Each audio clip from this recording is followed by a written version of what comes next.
हम लोग पढ़ रहे हैं मॉडल ऑक्सिलरी वर्ब को। अब तक जो आपको मॉडल पढ़ाया गया वहां मॉडल का हम तीसरा फॉर्म देख रहे थे, कुड के बारे में अध्ययन कर रहे थे, जहां पे आपने देखा कि कुड कैन का पास्ट फॉर्म है और इसका प्रयोग पास्ट टाइम में किसी कार्य के पूर्णता को दर्शाने के लिए किया जाता है और अपूर्णता को दर्शाने के लिए किया जाता है। तो हम 4 पॉइंट के बारे में डिस्कस कर रहे थे। देखेंगे नेक्स्ट मॉडल के लिए हम लोग कुड पढ़ रहे हैं सप्ताह। आप इसके 1 2 3 थर्ड पॉइंट के बारे में अध्ययन कर चुके हैं प्रीवियस क्लास में। अगर आप नहीं देखे हैं तो आप इस चैनल के नीचे प्लेलिस्ट में जाएंगे, जहां से मॉडल क्लास 2 यानी सेकेंड डे के बारे में आप अध्ययन कीजिएगा। वहां पे आपको कुड से संबंधित कुछ बातों की जानकारी मिल जाती है। सो लुक हियर, यहां हम लोग देखेंगे पास्ट टाइम में यानी बीते हुए समय में किसी कार्य की कोई कल्पना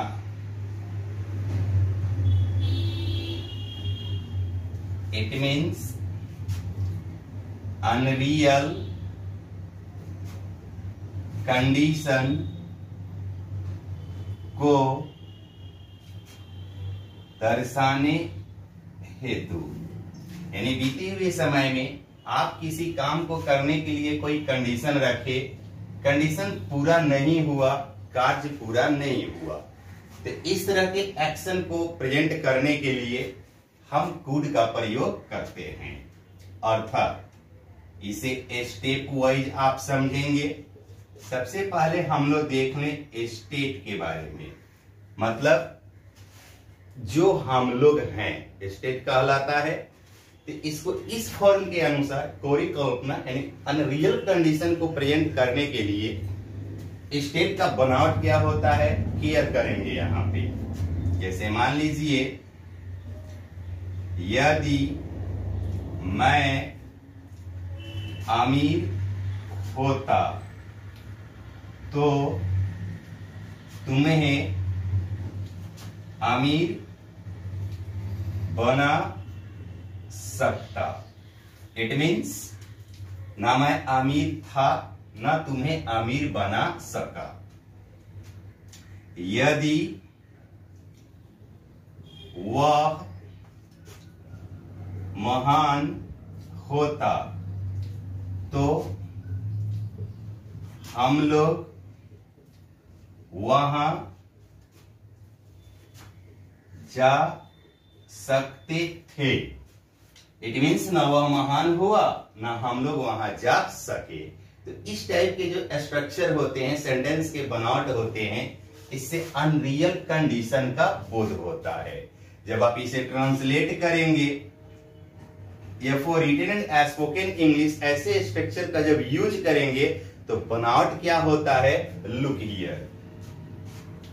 यदि के लिए इफ लिखेंगे, सब्जेक्ट का प्रयोग करेंगे और इसके बाद वेयर प्लस स्टेट का प्रयोग करेंगे। अब आप यहां फोकस कीजिएगा। आप आपके लिए यहां कोई भी सब्जेक्ट आता हो, सिंगुलर हो, प्लुरल हो, काउंटेबल हो, अनकाउंटेबल हो, फर्स्ट पर्सन, सेकंड पर्सन या थर्ड पर्सन, हम सभी के साथ वेयर का प्रयोग करेंगे। यहाँ जो हम वर्ब फॉर्म को देख रहे हैं अकॉर्डिंग टू सब्जेक्ट, आप इस पॉइंट को हमेशा याद रखिएगा कि प्रत्येक सब्जेक्ट के साथ प्रत्येक वर्ब का प्रयोग होता है, बट सभी के लिए सिचुएशन और कंडीशंस जो होते हैं ना अलग अलग होता है।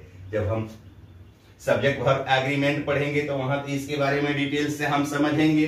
कोई ऐसा सब्जेक्ट नहीं है जिसके साथ कोई वर्ब यूज ना होता हो। जैसे आई के साथ हम अब तक वॉज का प्रयोग किए हैं, यहाँ आई के साथ हम वियर का प्रयोग करेंगे, ही के साथ वेयर का प्रयोग करेंगे। यानी जब अनरियल कंडीशन को प्रेजेंट करना होता है तो प्रत्येक सब्जेक्ट के साथ स्टेट को डिनोट करने के लिए वेयर का प्रयोग करते हैं। श्योर। अब नेक्स्ट पार्ट में आते हैं। यहाँ पे यह तो हो गया कि यदि हम कुछ होते तो क्या हो सकता।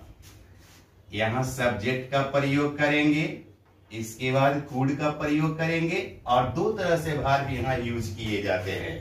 कुड के बाद V1 का प्रयोग होता है या है प्लस V3 का प्रयोग होता है। चलो क्लियर, हम लोग का आंसर होता है यदि मैं अमीर होता, इफ आई वेयर रिच, तुम्हें अमीर बना सकता यानी मैं, I could make you rich. यदि वह महान होता, इफ ही वेयर ग्रेट, हम लोग वहां जा सकते थे, we could have gone there. Anybody any problem? यहां तो हम लोगों ने स्टेट को प्रेजेंट किया। इस तरह के सेंटेंस में अन्य टर्म भी यूज होते हैं, जैसे पोसेशन, मतलब जो हम लोग के पास है, जो हम लोग के पास होता है वो हमारा पोसेशन कहलाता है। और पोसेशन को इंडिकेट करने के लिए हम इस यहाँ पे अनरियल कंडीशन में आप लोग जान लीजिए कि पोसेशन को कैसे डिनोट किया जाता है, कैसे एक्सप्रेस किया जाता है, और रिटन एंड स्पोकन इंग्लिश दोनों के लिए। जैसे मान लीजिए यदि मेरे पास समय होता तो बाहर जा सकता, यदि आपके पास पैसा होता तो वह खेल सकता था। यदि हमारे पास कुछ होता, यहां से हम लोग जो है ना पोजीशन को इंडिकेट कर रहे हैं। ऐसे सेंटेंस को जब ट्रांसलेट करना हो, लिखने के लिए या बोलने के लिए, या एग्जाम में किसी प्रकार इस तरह के स्ट्रक्चर में क्वेश्चन का प्रयोग करना हो, आंसर सेलेक्ट करना हो, तो बनावट तो यहाँ पे ध्यान देते हैं। इसके लिए जो स्ट्रक्चर होता है, यदि है तो इफ लिखेंगे, सब्जेक्ट का प्रयोग करेंगे और प्रत्येक सब्जेक्ट के साथ हेड, उसके बाद पोसेशन को रखेंगे। अब नेक्स्ट पार्ट में आइए। यहां तो हमें प्रेजेंट करना होता है कि जो हमारे पास होता, उसके लिए फिर क्या होता, यहां सब्जेक्ट रखेंगे, कुड रखेंगे, और कुड के बाद जो है ना V1 या हैव प्लस V3 का प्रयोग करेंगे। सो आंसर इज हियर, यदि मेरे पास समय होता, as if I had time,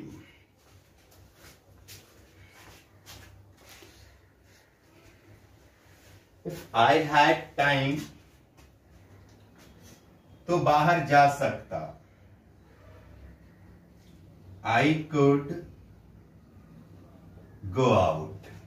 यदि आपके पास पैसा होता, look here, if you had money, तो वह खेल सकता था, ही कुड हैव प्लेड, इत्यादि। बोलिए, एनीबॉडी एनी प्रॉब्लम? कोई प्रॉब्लम नहीं है, बात आपको समझ में आ गया। इस तरह के सेंटेंस को कैसे हम एक्सप्रेस करेंगे और written and spoken English translate करना हो, या आपको एग्जाम में इस तरह के अगर क्वेश्चन होते हैं और आपसे कोई भी वर्ब मिसिंग करके या कोई भी टर्म मिसिंग करके आपसे ऑप्शन लिया जाता हो, मतलब क्वेश्चन कैसे होंगे हम इसी सेक्शन में आपको समझाते हैं। पहले आप इसे नोट करेंगे, आगे देख लेते हैं।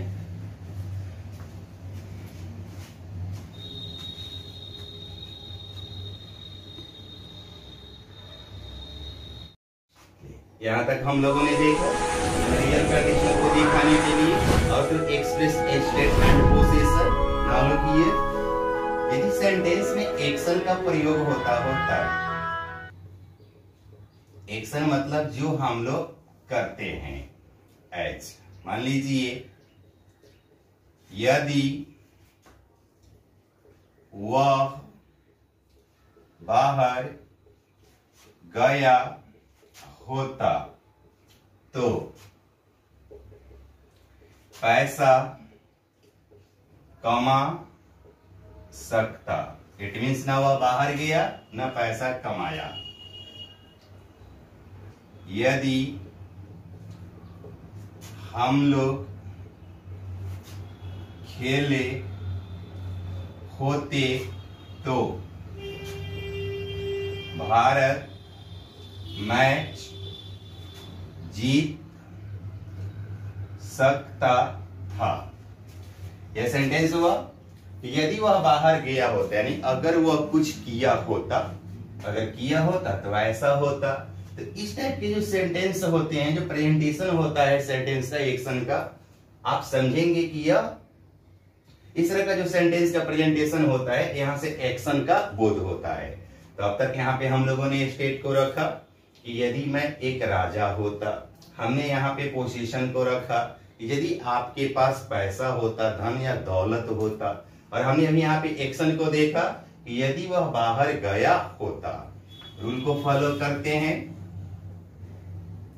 यदि है इफ लिखेंगे, सब्जेक्ट लिखेंगे हैड, और इसके बाद भी थ्री का प्रयोग करेंगे। नेक्स्ट पार्ट में आइए, सब्जेक्ट का प्रयोग करते हैं, कुड का प्रयोग करते हैं। आगे according to situation.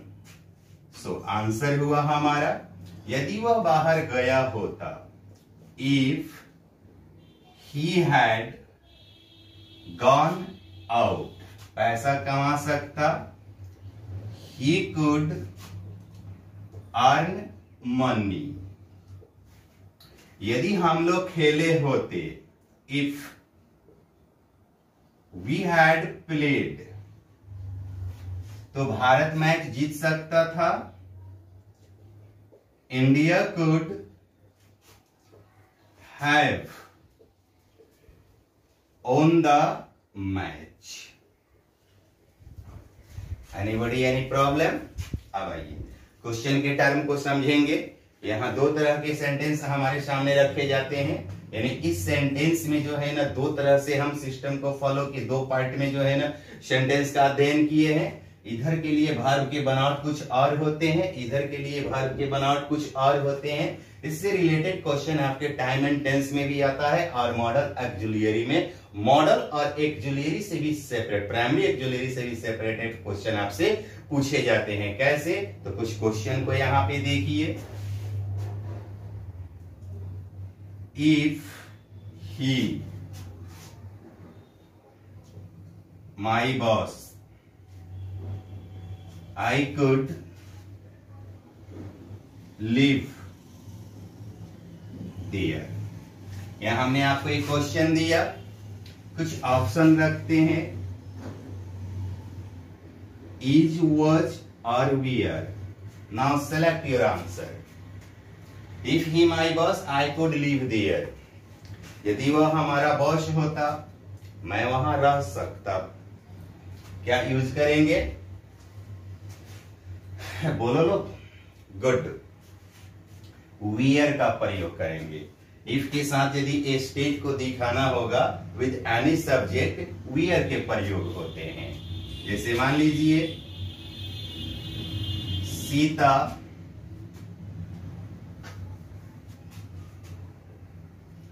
If Sita me,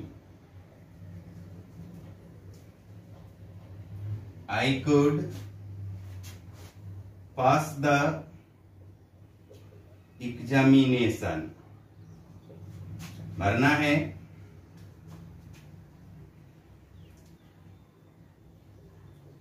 has taught, have taught,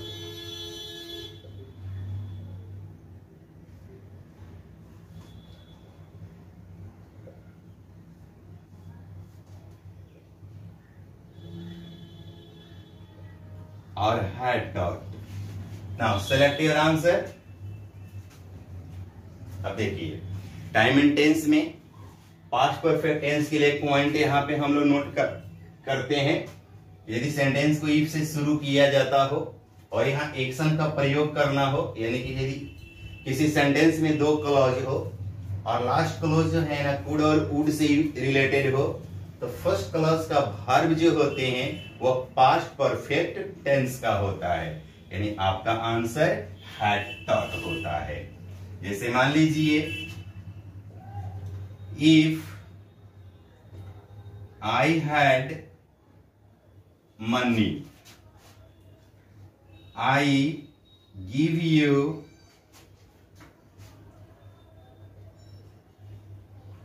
without any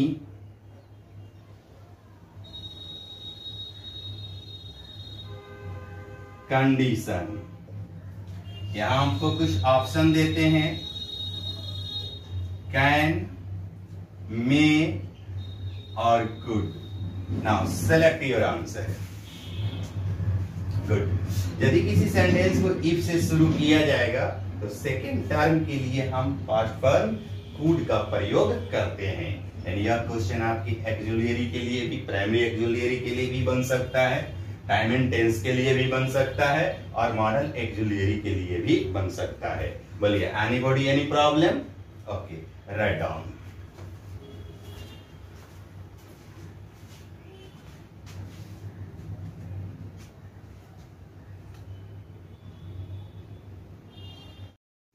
model auxiliary verb के अंतर्गत अब तक हम लोगों ने 3 मॉडल का प्रयोग जो है ना फाइनल किया। हमने कैन के यूज को देखा, मे का यूज देखा और कुड का यूज देखा। नेक्स्ट मॉडल को हम लोग देखते हैं यहाँ पे, माइट। इसका भी मतलब होता है सबका। इंट्रोडक्शन को देखेंगे आप, माइट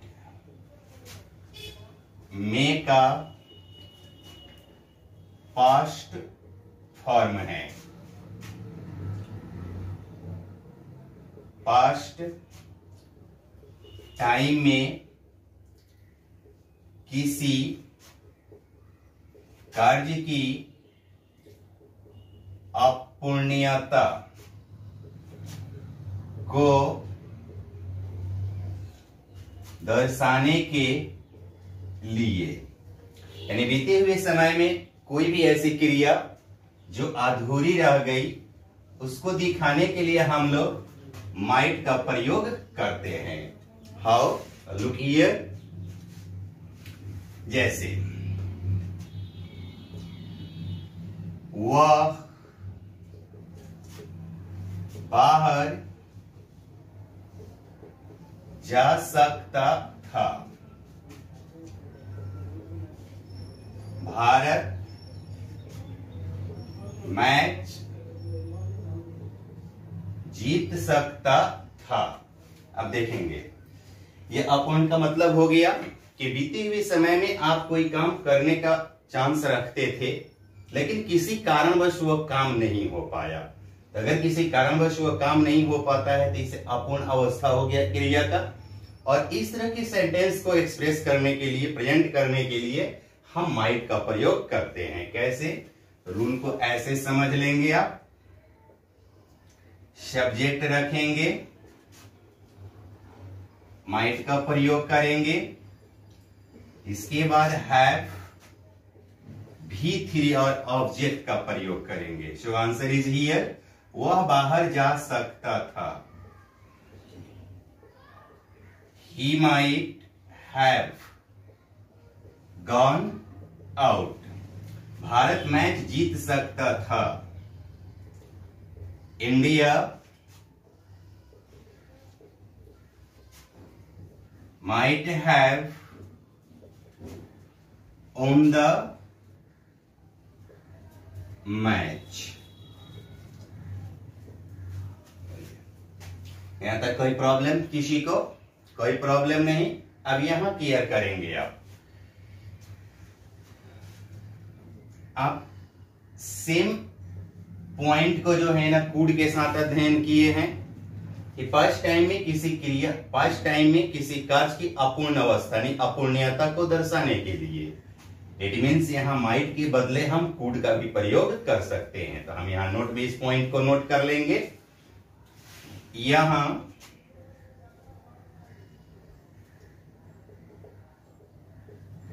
माइट के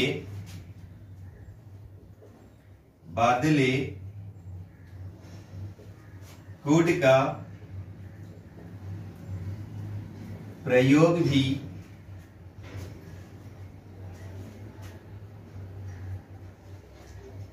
किया जाता है या किया जा सकता है। हाउ, जैसे मान लीजिए यहां हमने सेंटेंस को देखा, वह बाहर जा सकता था। आप ऐसे भी इसको बना सकते हैं। He could have gone out. Bharat match जीत सकता था। India could have won the match. अब देखिए, आप माइट से ट्रांसलेट करें तो भी सही है, कुड से ट्रांसलेट करेंगे तो भी सही है। अगर आपके एग्जाम का क्वेश्चन ऐसे हो जाता हो, जैसे क्वेश्चन को यहां समझ लेते हैं। Sita have danced. आपको भरना है कैन में और could. Now select your answer. जैसे ही है प्लस V3 होगा, हम कुड का प्रयोग कर लेंगे। मान लीजिए आपसे ऑप्शन होता है कैन, मे और might. Now select your answer. Right, आप यहां माइट का भी प्रयोग कर सकते हैं। यानी इस तरह की सिचुएशन जो होते हैं है प्लस V3 से हो, ये आपको इंडिकेट करेगा कि क्रिया बीते हुए समय में अपूर्ण रही। आप कुड्स का भी प्रयोग यहां कर सकते हैं और माइट का भी प्रयोग यहां कर सकते हैं। Any doubt? Okay, next point को देखते हैं। यहां पे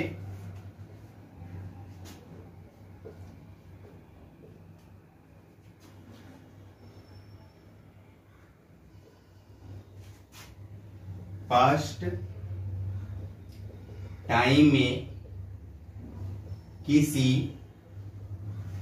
कार्य की उद्देश्य को दर्शाने के लिए पर्पस। हम लोग प्रेजेंट टाइम में जब मे मॉडल का अध्ययन कर रहे थे तो वहां हमने देखा था कि प्रेजेंट टाइम में किसी क्रिया का उद्देश्य बताना हो तो वहां मे का प्रयोग होता है। ठीक उसी तरीका से अगर बीते हुए समय में किसी क्रिया के लिए उद्देश्य का, पर्पस का बोध कराना हो तो हम वहां पे माइट का प्रयोग करते हैं। कैसे? Look here. एज, मान लीजिए वह खाता था ताकि जी सके। लुक हियर, आप इस सेंटेंस पर ध्यान देंगे। वह खाता था। नाउ टेल, यह प्रेजेंट है, पास्ट या फ्यूचर है? पास्ट टाइम की घटना है। ही एट, ताकि, शो दैट, जी सके, ही माइट लीव। अगर ज्यादा इसे इम्फैटिक बनाना हो तो आप माइट के बदले कुड का प्रयोग यहां कर सकते हैं। जैसे मान लीजिए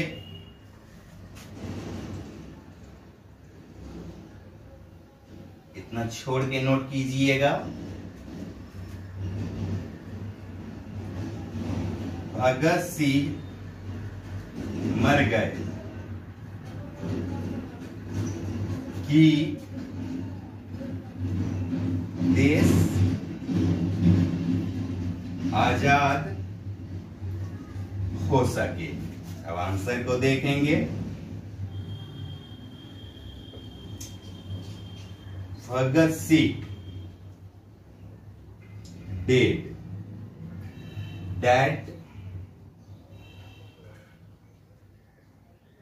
the country might be free इत्यादि। हम लोग यहाँ पे माइट के प्रयोग को संपन्न किया। यानी माइट का प्रयोग जो होता है ना, पास्ट टाइम में किसी कार्य की अपूर्णता को दर्शाने के लिए या पास्ट टाइम में किसी कार्य के पर्पस को दर्शाने के लिए। अब यहां देखेंगे, इसके पहले जो हम लोग देखे हुए हैं प्रेजेंट टाइम में किसी कार्य का उद्देश्य बताना हो तो वहां मे का प्रयोग करते हैं। तो इस चीज को ऐसे समझिएगा, अगर सो डैट हो या इन ऑर्डर डैट हो, इसके बाद अगर प्रेजेंट इसके पहले प्रेजेंट और फ्यूचर टाइम का प्रयोग हो तो यहाँ के लिए आप मे को सिलेक्ट कीजिएगा। अगर पास्ट टाइम का प्रयोग हो, पास्ट कंटिन्यूअस टेंस हो, पास्ट परफेक्ट टेंस हो, पास्ट परफेक्ट कंटिन्यूअस टेंस हो या पास्ट इंडेफिनिट यानी सिंपल पास्ट टेंस हो तो यहाँ माइट का प्रयोग कीजिएगा। बोलिए कोई प्रॉब्लम आपको? Okay, write down.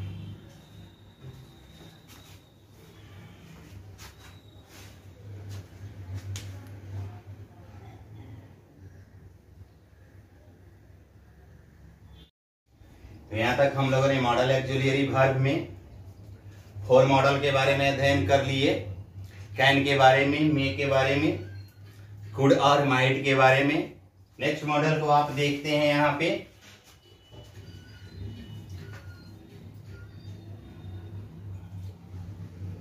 Shell, will. आप इन दोनों मॉडल का प्रयोग टेंस के दौरान कर चुके हैं। इस समय हम लोग फ्यूचर टेंस को पढ़ रहे थे according to time and tense और अकॉर्डिंग टू ट्रांसलेशन। वहां पे हम लोगों ने शैल और विल का प्रयोग काफी विस्तार तरीका से किया है। अतः यहां एक पॉइंट नोट करेंगे आप, सी सिंपल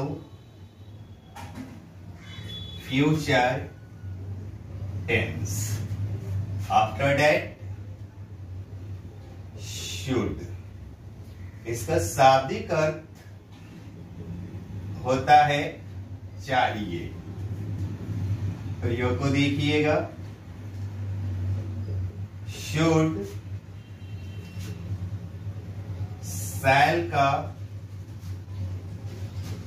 पास्ट फॉर्म है। नेक्स्ट,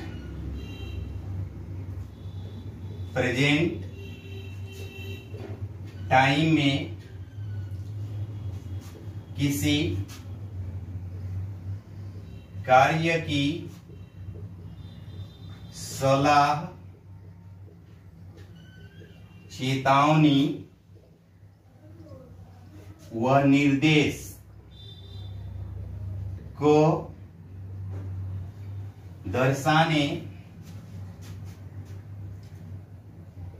के लिए।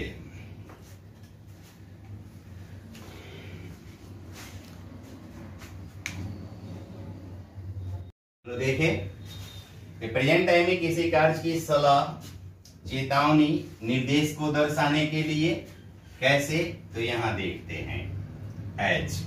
जैसे मान लीजिए राम को बाहर जाना चाहिए। Ram should go out. हम लोगों को मैच खेलना चाहिए। We should play the match। बोलिए कोई दिक्कत? ओके, एक पॉइंट यहां आप नोट में देख लीजिएगा। हम इस घटना को ऐसे भी प्रेजेंट कर सकते हैं, राम को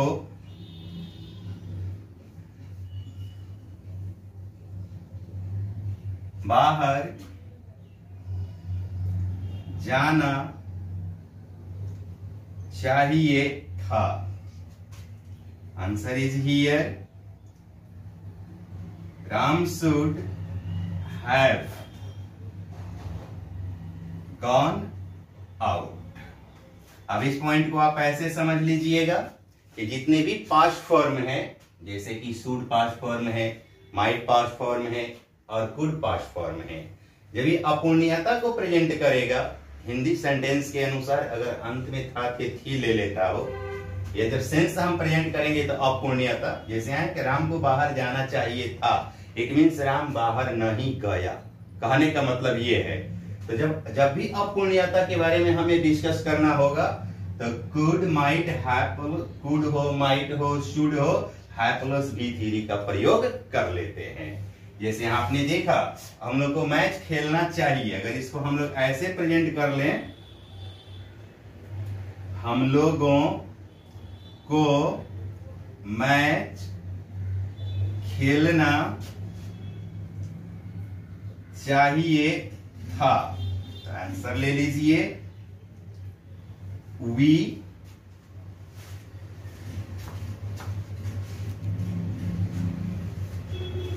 दिख जा रहा है, ओके, वी शुड, यही देख लीजिए इसको,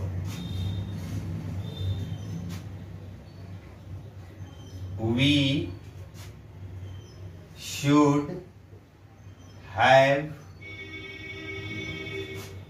प्लेड द मैच इत्यादि। कोई प्रॉब्लम? ओके, नेक्स्ट मॉडल को यहां देख लीजिए,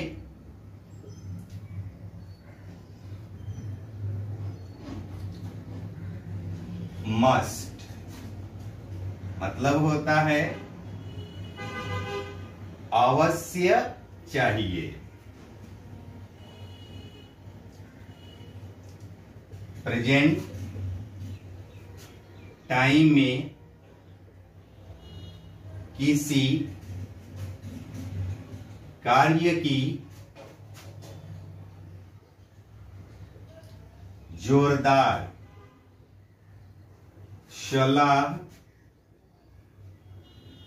चेतावनी व निर्देश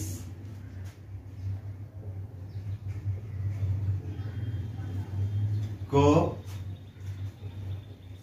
दर्शाने के लिए। अभी के समय में आप किसी क्रिया के लिए जोरदार सलाह देते हैं, यानी यह काम हर हाल में होना चाहिए, मतलब अवश्य होना चाहिए, इंफैटिक सेंटेंस, तो हम वहां शुड के बदले मस्ट का प्रयोग करते हैं। कैसे? तो एग्जाम्पल को यहां समझ लीजिए, हम इसी सेंटेंस को एक बार देख लें, राम को बाहर जाना चाहिए। अगर यह सेंटेंस ऐसे होता है, राम को अवश्य